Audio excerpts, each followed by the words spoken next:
ಧಾರವಾಡದ ಈ ಸೈಕೋ ಮದುಮಗ ತಾನೇ ಕೊಂದ ತಾನೇ ಶವ ತೋರಿಸ್ದ. ಧಾರವಾಡದ ಸೈಕೋ ಮದುಮಗ ಮಾಡಿದ್ದೇನು? ಆ ಮದುವೆ ಮನೆಯನ್ನ ಸ್ಮಶಾನ ಮಾಡ್ದ. ಪ್ಯಾರಾಮೆಡಿಕಲ್ ವಿದ್ಯಾರ್ಥಿ ಜಾಕಿಯಾ ಸಾವಿನ ಹಿಂದಿರೋ ಭೀಕರ ರಹಸ್ಯದ ಕೇಸಿದು. ಪೊಲೀಸವರಿಗೆ ಚಳ್ಳಣ್ಣು ತಿನ್ಸೋದಕ್ಕೋಗಿ ಕಿಲಾಡಿ ಸಬೀರ್ ಸಿಗ್ಬೀಳ್ತಾನೆ. ಈ ಕೇಸ್ ಏನಾದರೂ ನಿಮ್ಗೆ ಅರ್ಥ ಆಗಬೇಕು ಅಂದರೆ ಈ ವಿಡಿಯೋವನ್ನು ಕೊನೆವರೆಗೂ ನೋಡಿದ್ರೆ ಮಾತ್ರ ನಿಮಗೆ ಈ ಕೇಸ್ ಅರ್ಥ ಆಗೋದು. ಧಾರವಾಡದ ಆ ಮದುಮಗ ಯಾವ ರೀತಿ ಕೊಲೆ ಮಾಡ್ದ ಅಂತ ತಿಳ್ಕೊಳ್ಳೋಣ ಬನ್ನಿ. ಜನವರಿ 2026 ಎಲ್ಲನೂ ಚೆನ್ನಾಗೇ ಇತ್ತು. ಜಾಕಿಯ ಮನೆಯಲ್ಲಿ ಮದುವೆ ಮಾತುಕತೆ ನಡೀತಾ ಇತ್ತು. ಈ ಹುಡುಗಿ ಜಾಕಿಯ ಮುಲ್ಲಾ ಪ್ಯಾರಾಮೆಡಿಕಲ್ ಓದ್ತಿರೋ ಸ್ಟೂಡೆಂಟ್. ಈ ಹುಡುಗಿಗೆ ಅವ್ರ ಮನೆಯಲ್ಲಿ ಸಂಬಂಧಿಕರ ಜೊತೆ ಮದುವೆನೂ ಫಿಕ್ಸ್ ಮಾಡಿದರು.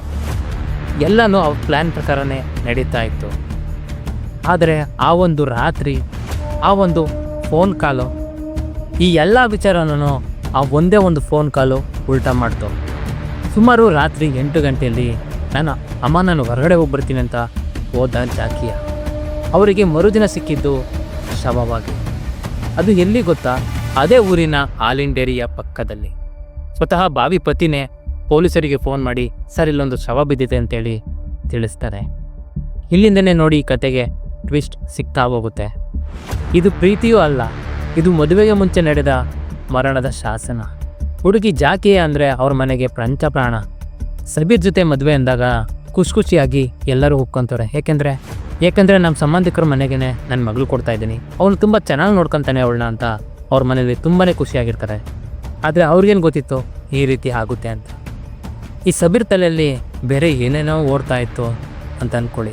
ಜನವರಿ 20, 2026 ಸಂಜೆ ಸುಮಾರು 8 ಗಂಟೆ ಜಾಕಿಯಾಗೆ ಒಂದು ಫೋನ್ ಕಾಲ್ ಬರುತ್ತೆ. ಅವಾಗ ಅವಳು ಅಲ್ಲಿಂದ ಹೊರಡ್ತಾಳೆ. ಅಮ್ಮ ಹಿಂಗೆ ಹೊರಗಡೆ ಹೋಗ್ಬಿಡ್ತೀನಿ ಅಂತೇಳಿ ಅಲ್ಲಿಂದ ಹೊರಡ್ತಾಳೆ. ಹಾಗಂತ ಹೇಳೋದವಳು ರಾತ್ರಿ ಎಷ್ಟೊತ್ತಾದರೂ ಮನೆಗೆ ಬರಲೇ ಇಲ್ಲ. ಸುಮಾರು ಒಂದು 10 ಗಂಟೆಗೆ ಅವ್ರ ತಂದೆ ತಾಯಿ ಫೋನ್ ಮಾಡ್ತಾರೆ. ಆವಾಗ ಫೋನ್ ಸ್ವಿಚ್ ಆಫ್ ಅಂತ ಬರುತ್ತೆ. ಆಗ ತುಂಬಾ ಗಾಬರಿಯಾಗಿ ಜಾಕಿಯರ ಬಾವಿ ಪತಿಗೆ ಫೋನ್ ಮಾಡ್ತಾರೆ. ನೋಡಪ್ಪ, ಈ ಥರ ಅವ್ರ ಫೋನ್ ಸ್ವಿಚ್ ಆಫ್ ಆಗಿದೆ, ಫೋನು ಹೋಗ್ತಾ ಇಲ್ಲ, ನಿಮಗೇನಾದ್ರು ಹೇಳೋಲ್ಲ ಅಂತೇಳಿ ತಿಳ್ಕೊತಾರೆ. ಆಗ ಅವನು ನನಗೇನು ಗೊತ್ತಿಲ್ಲ ಅಂತೇಳಿ ಕಾಲ್ ಕಟ್ ಮಾಡ್ತಾನೆ. ಇಡೀ ರಾತ್ರಿ ಅವರ ಪೋಷಕರು ತುಂಬಾ ಹುಡುಕಾಡ್ತಾರೆ, ಆದರೆ ಯಾವುದೇ ರೀತಿ ಸುಳಿ ಸಿಕ್ಕಿರಲ್ಲ. ನೆಕ್ಸ್ಟ್ ಡೇ ಬೆಳಗ್ಗೆ ಸುಮಾರು ಒಂದು 6:30ಗೆ ಪೊಲೀಸ್ ಸ್ಟೇಷನ್ಗೆ ಒಂದು ಫೋನ್ ಕಾಲ್ ಬರುತ್ತೆ. ಅದು ಏನಂತ ಅಂದರೆ, ಸರ್ ಇಲ್ಲಿ ಮಿಲ್ಕ್ ಡೇರಿ ಹತ್ರ ಒಂದು ಡೆಡ್ ಬಾಡಿ ಬಿದ್ದಿದೆ ಸರ್. ಕಾಲ್ ಮಾಡ್ದವನು ಬೇರೆ ಯಾರೂ ಅಲ್ಲ, ಬಾವಿ ಪತಿ, ಅದೇ ಸಬೀರ್. ಆಗ ಪೊಲೀಸ್ ಅವ್ರ ಜೊತೆ ಅವನೇ ಸ್ಪಾಟ್ಗೆ ಹೋಗ್ತಾನೆ. ಆ ಬಾಡಿ ನೋಡಿ, ಸರ್ ನಾನು ಮದುವೆ ಆಗಬೇಕಾಗಿದ್ದ ಹುಡುಗಿ ಸರ್ ಅಂತೇಳಿ ಗೊಳೋ ಅಂತ ಹೇಳ್ತಾನೆ. ತುಂಬಾ ಚೆನ್ನಾಗಿ ಅವ್ರ ಮುಂದೆ ನಾಟಕ ಮಾಡ್ತಾನೆ. ಆಗ ಪೊಲೀಸವರು ಆ ಬಾಡಿನೆಲ್ಲ ಫುಲ್ ಚೆಕ್ ಮಾಡ್ತಾರೆ. ಅದು ಜಾಕಿಯನೇ ಅಂತ ಕನ್ಫರ್ಮ್ ಕೂಡ ಮಾಡ್ತಾರೆ. ಅವರಿಗೆ ಮೇಲ್ನೋಟಕ್ಕಿದು ಆಕ್ಸಿಡೆಂಟ್ ಥರ ಕಾಣಿಸ್ತಾ ಇತ್ತು. ಆದರೆ ಯಾವಾಗ ಆ ಬಾಡಿನ ಪೊಲೀಸವರು ಪೋಸ್ಟ್ ಮಾರ್ಟಮ್ಗೆ ಕಳಿಸ್ತಾರೋ, ರಿಪೋರ್ಟ್ ಬಂದಾಗ ಪೊಲೀಸವರು ತುಂಬಾ ಗಾಬರಿ ಆಗ್ತಾರೆ. ಇದು ಆಕ್ಸಿಡೆಂಟ್ ಕೇಸ್ ಅಲ್ಲ ಸರ್, ಯಾರೋ ಕುತ್ತಿಗೆಯನ್ನು ಇಸುಕಿ ತೆಗ್ದಿರೋ ಪಕ್ಕಾ ಮರ್ಡರ್.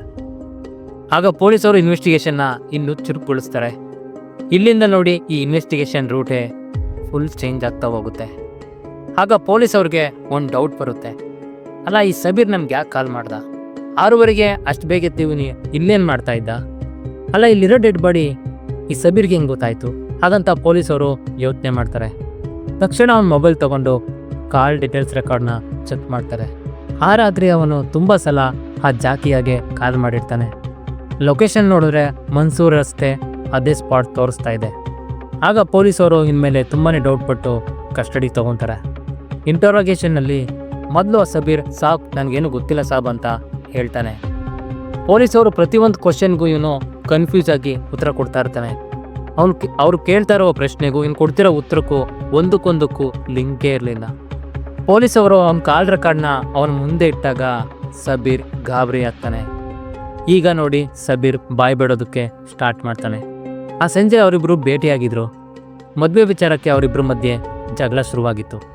ಸಬೀರ್ಗೆ ಅವಳ ಮೇಲೆ ಅನುಮಾನ ಇತ್ತೇನೋ ಗೊತ್ತಿಲ್ಲ, ಅಥವಾ ಈಗೋ ಪ್ರಾಬ್ಲಮ್ ಇತ್ತೇನೋ. ಅವನಿಗೆ ಕೋಪ ತುಂಬಾ ನೆತ್ಕೇರಿದೆ. ಅವನು ಮದುವೆ ಆಗಬೇಕಾಗಿದ್ದ ಹುಡುಗಿಯನ್ನೇ ಅವಳದೇ ವೇಲ್ ತಗೊಂಡು ಕುತ್ತಿಗೆ ಇಸ್ಕಿ ಕೊಂದಿದ್ದಾನೆ. ಅದಾದಮೇಲೆ ಅವನು ಮಾಡಿದ ಪ್ಲ್ಯಾನ್ ಇದೆಯಲ್ಲ, ಅದು ತುಂಬಾ ಡೇಂಜರ್. ತಾನೇ ಪೊಲೀಸವ್ರಿಗೆ ಇನ್ಫಾರ್ಮೇಷನ್ ಕೊಟ್ಟರೆ ಪೊಲೀಸವ್ರಿಗೆ ನನ್ನ ಮೇಲೆ ಅನುಮಾನ ಬರಲ್ಲ ಅಂತೇಳಿ ಪ್ಲ್ಯಾನ್ ಮಾಡ್ಕೊಂಡಿದ್ದ. ಇದನ್ನೇ ಕ್ರೈಮ್ ವರ್ಡ್ನಲ್ಲಿ ಓವರ್ ಕಾನ್ಫಿಡೆನ್ಸ್ ಅನ್ನೋದು. ಅವನು ತಾನೇ ಬಾಡಿ ತೋರಿಸ್ಬಿಟ್ಟು ಹೀರೋ ಹೋದ, ಅವನೇ ಸಿಗಾಕೊಂಡು ಈಗ ಜೈಲ್ ಕಂಬಿಯನ್ನು ಇಳಿಸ್ತಾ ಇದ್ದಾನೆ. ನೋಡೋದಲ್ಲ, ಇದಾಗಿತ್ತು ಧಾರವಾಡದ ಜಾಕಿಯ ಮರ್ಡರ್ ಕೇಸ್. ಇವಾಗ ಪ್ರೀತಿ ಅಂದಮೇಲೆ ನಂಬಿಕೆ ಇರಬೇಕು. ಸಣ್ಣ ಸಣ್ಣ ವಿಷಯಕ್ಕೆಲ್ಲ ಕುತ್ತಿಗೆ ಇಸ್ಕೊಷ್ಟು ಕ್ರೂರ ಮನಸ್ಥಿತಿ ಇರಬಾರ್ದು. ಅವನು ಮಾಡಿದ ಒಂದೇ ಒಂದು ತಪ್ಪಿಗೆ ಧಾರವಾಡದ ಆ ಒಂದು ಮನೆ ಮಗಳಿಲ್ಲದೆ ಮೌನವಾಗಿದೆ. ಸಬೀರ್ ಮಾಡಿದ ಈ ಪಾಪಕ್ಕೆ ಕಾನೂನು ಅವನಿಗೆ ಶಿಕ್ಷೆ ಕೊಡ್ತು. ಆದರೆ ಜಾಕಿಯಾಗಿ ನಿಜವಾಗ್ಲೂ ನ್ಯಾಯ ಸಿಗ್ತಾ? ಕೋಪ ಬಂದಾಗ ಮಾತನ್ನು ನಿಲ್ಲಿಸಬೇಕು, ಆದರೆ ಮನುಷ್ಯರ ಉಸಿರನ್ನಲ್ಲ. ಇದೇ ಥರದ ಕೇಸ್ ಸ್ಟೋರೀಸ್ಗಳಿಗಾಗಿ ಈ ಚಾನಲ್ನ ಸಬ್ಸ್ಕ್ರೈಬ್ ಮಾಡ್ಕೊಳ್ಳಿ. ನಾನು ನಿಮಗೆ ಸಿಗ್ತೀನಿ ನೆಕ್ಸ್ಟ್ ಕೇಸ್ ಜೊತೆ. ಅಲ್ಲಿವರೆಗೂ ಟೇಕ್ ಕೇರ್, ಬಾಯ್.